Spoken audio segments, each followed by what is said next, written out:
Добър ден! Да направим още едно кратко видео за прословутата кутия на Toyota Auris и да обясня някои неща. Първо да почна с това, че съм наясно на Яриса не става на Ауриса, тъй като имат разлика в предния корпус и захващането на тези тампони на кутията предния и задния.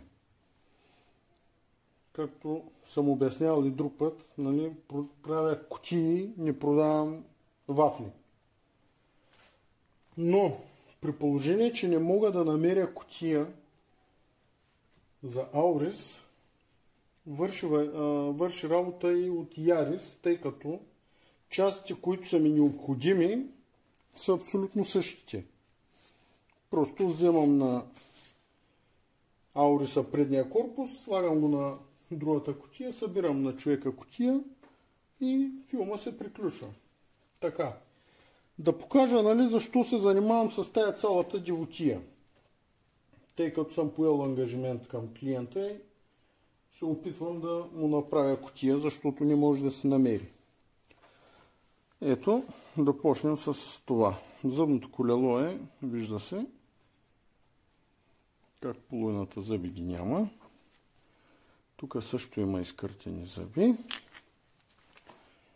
Така, продължаваме нататък. Този корпус, ето, вижда се, това е тотал щита. Лагера е здрав. Значи, този въпросният майстор, който я е правил тази кутия, лагера е бил струшен, всичко е било салата тук. Той просто е сложил един нов лагер, взел е на хората едни пари и ето, година по-късно, кутията е за коша.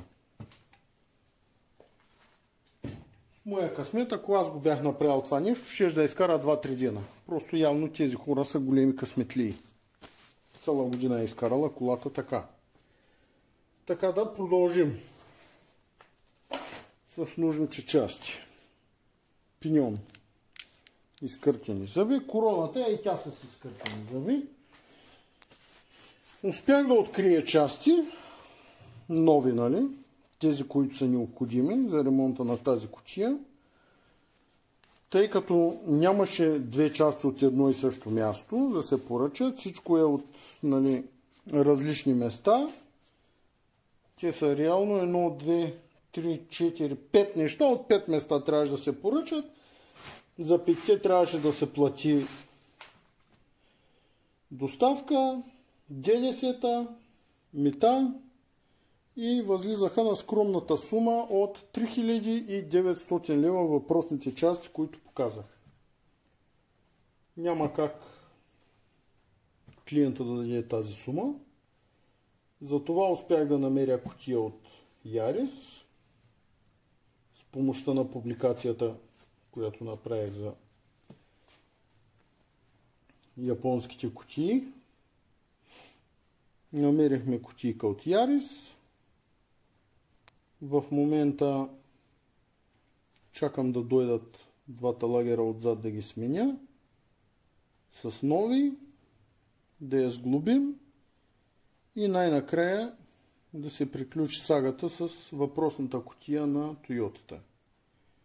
Имам още една кутия на бензинов Ярис при мен, която също е с проблем. Клиентът е успял да си намери друга втора употреба, сложил е, но тя е същата като неговата и ми докара неговата, за да я отремонтираме.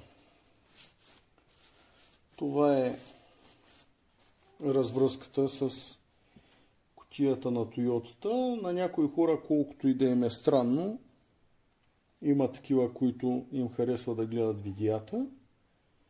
Затова реших да направя за въпросната кутия видео. Ще снимам и сглобяването на самата кутия. Ще покажа и тъй като в момента единия корпус се мие, другия е тук мръсен. Ще покажа малко по-късно за какво става въпрос и там. Да я съберем кутията утре, като дойдат лагерите и ще я снимаме в готов вид, да се види за какво става въпрос. Ето. Кутията вече е готова за Аурис. Да покажем.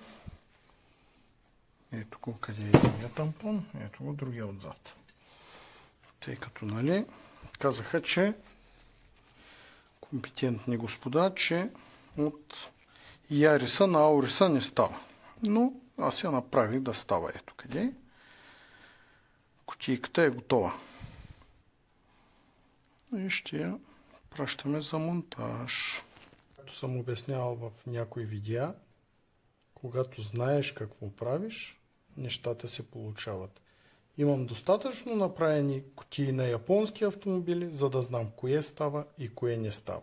И как става. И как да го направя. Така че следващия път, като не можете да помогнете, не ми обяснявайте кое как трябва да го направя. Аз съм много добре наясно от кое мога да взема и как да го направя.